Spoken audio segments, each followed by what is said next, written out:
നമസ്കാരം. മലയാളി വാർത്തയിലേക്ക് സ്വാഗതം. കഴിഞ്ഞ ദിവസം നമ്മെ തേടിയെത്തിയ വാർത്തയാണ് പ്രതിശ്രുത വരനും വധുവും മണിക്കൂറുകളുടെ വ്യത്യാസത്തിൽ 2 സംസ്ഥാനങ്ങളിലായി ആത്മഹത്യ ചെയ്തു എന്ന വാർത്ത. എന്താണ് ഇവർക്ക് സംഭവിച്ചത് എന്നുള്ളത് ഇപ്പോഴും ആർക്കും അറിയില്ല.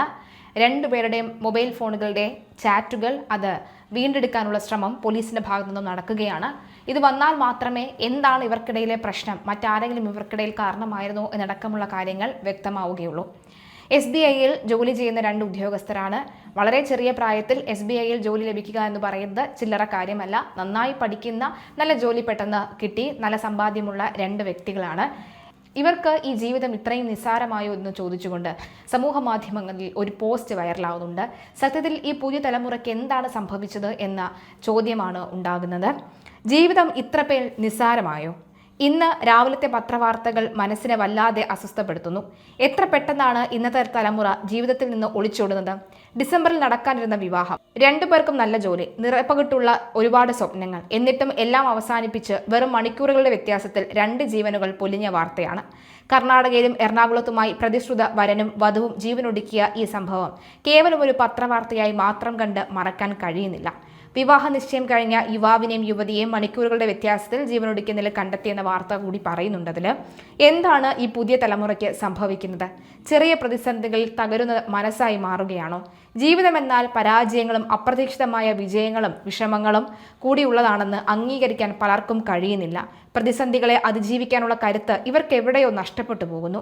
വൈകാരികമായ തിടുക്കം, ഒരു പ്രശ്നം വരുമ്പോൾ അതിനെ അഭിമുഖീകരിക്കുന്നതിന് പകരം എല്ലാം അവസാനിപ്പിക്കുക എന്ന ഒറ്റ ഭയാനകമായ വഴി അവർ തിരഞ്ഞെടുക്കുന്നു. ജീവനൊടുക്കുന്നതിന് മുൻപ് ഇരുവരും വീഡിയോ കോളിൽ സംസാരിച്ചിരുന്നു എന്നത് ഇത്തരം തീരുമാനങ്ങളുടെ വൈകാരികമായ തിടുക്കവും നിസ്സഹായതയും വെളിപ്പെടുത്തുന്നു. കണ്ണീർ കുടിക്കുന്ന കുടുംബങ്ങൾ, മക്കൾക്കൊരു നല്ല ഭാവി സ്വപ്നം കണ്ട് അവരുടെ വിവാഹത്തിന് ഒരുങ്ങുകയായിരുന്ന ആ മാതാപിതാക്കളുടെ അവസ്ഥയെക്കുറിച്ച് ഒരു നിമിഷമെങ്കിലും ഇവർ ചിന്തിച്ചില്ലേ? ജീവിതകാലം മുഴുവൻ ഉരുകിത്തീരാനാണ് ആ പാവങ്ങളുടെ വിധി. ജീവിതം ഒരു സ്മാർട്ട് ഫോൺ ഗെയിമും അല്ല. തോൽക്കുമ്പോൾ റീസ്റ്റാർട്ട് ബട്ടൺ അമർത്താൻ അത്യാധുനിക സൗകര്യങ്ങളും മികച്ച വിദ്യാഭ്യാസവും നേടുമ്പോഴും ജീവിതത്തിലെ പ്രതിസന്ധികളെ നേരിടാനുള്ള മാനസിക കരുത്ത് പുതിയ തലമുറയ്ക്ക് എവിടെയോ നഷ്ടപ്പെട്ടിരിക്കുന്നു. പ്രശ്നങ്ങൾ ഇല്ലാത്ത മനുഷ്യരില്ല. എന്നാൽ അതിൽ നിന്ന് ഒളിച്ചോടുന്നതല്ല ഹീറോയിസം, പൊരുതി ജീവിക്കുന്നതാണ്. നമുക്ക് ചുറ്റുമുള്ളവരോട് സംസാരിക്കാം, വിഷമങ്ങൾ പങ്കുവയ്ക്കാം, പരസ്പരം താങ്ങാകാം, തണലാകാം. ഒരു നിമിഷത്തെ വൈകാരികമായ തീരുമാനങ്ങളിൽ ഇല്ലാതാകാൻ ഉള്ളതല്ല നമ്മുടെ ഈ ജീവിതം. മാനസിക പ്രയാസങ്ങൾ ഉള്ളവർ ഗസയിലേക്ക് നോക്കുക. നെതന്യാഹു എന്ന ലോകഭീകരന്റെ ക്രൂരതയാണ് ബോംബിങ്ങിൽ 2 കാലുകൾ നഷ്ടപ്പെട്ടവർ, 2 കൈകൾ നഷ്ടപ്പെട്ട കുഞ്ഞുങ്ങൾ, വിശപ്പ് സഹിക്കാതെ പുല്ല് പറിച്ച് തിന്നുന്ന കുഞ്ഞുങ്ങൾ, കിടന്നുറങ്ങാൻ കഴിയാത്ത ഗർഭിണികളായ സ്ത്രീകൾ, അങ്ങനെ നിരവധി. അപ്പോൾ നമ്മുടെ മുന്നിൽ ആത്മഹത്യ ചെയ്യാൻ ഇതൊന്നും ഒരു കാരണമല്ലാതെയായി മാറും.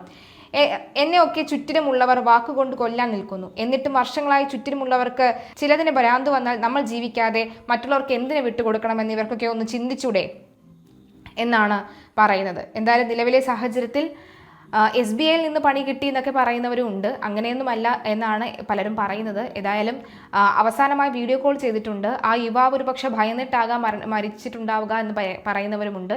എന്തായാലും ഇത്തരത്തിൽ ഈ നമ്മുടെ നാട്ടിൽ ആത്മഹത്യ ഓരോ ദിവസവും കൂടിക്കൂടി വരുന്നൊരു സാഹചര്യം ഉണ്ടാകുന്നു.